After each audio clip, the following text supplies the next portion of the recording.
আজকে আমরা শিয়ালদা থেকে মিছিল আছে আমাদের, আমরা সবাই জানি। আমরা আজকে এখানে উপস্থিত হয়েছি সাউথ সেকশন মেট্রো রেলওয়ের কাছে, যেখানে আগেবারে ছিলাম সাউথ সেকশন মেট্রো রেলওয়ে। ওখানে চলে আসবেন সবাই। ওখানে এসে আমরা জমায়েত করেছি, দেখুন আপনারা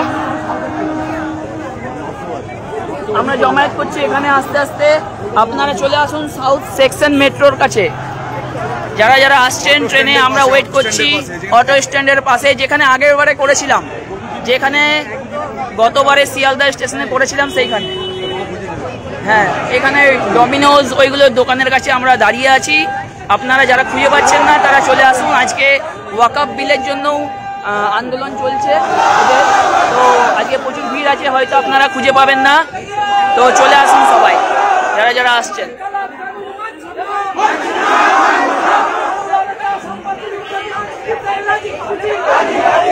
অমিত দা এসছে, আমি এসছি, অনুপ দা আছে, সবাই আসুন তাড়াতাড়ি। যারা যারা কলকাতা জেলার সামনে সামনে আছেন, কলকাতা, হুগলি, সাউথ 24 পরগনা, সবাই চলে আসুন তাড়াতাড়ি। মনে রাখবেন, এটা আমাদের শিক্ষকদের প্রতিবাদের জন্য, আমাদের শিক্ষকদের গায়ে হাত তোলার জন্য আজকে আমাদের এই প্রতিবাদ। আপনারা যদি না আসেন তাহলে তো সমাজে ভুল বার্তা যাবে। আপনারা প্রতিবাদে নামুন, তবেই আপনি এটাকে ন্যাশনাল ইস্যু করতে পারবেন। নতুবা ঘরে বসে থাকলে আপনি কোনোদিন এটাকে ন্যাশনাল ইস্যু করতে পারবেন না, এবং আপনি আপনার চাকরি ফেরত পাবেন না। মনে রাখবেন, আমরা সুপ্রিম কোর্টে মার খেয়েছি, হাইকোর্টে নয়। আপনার চাকরির জায়গা ওই একটাই, এতটুকু রিভিউ পিটিশনের জায়গা।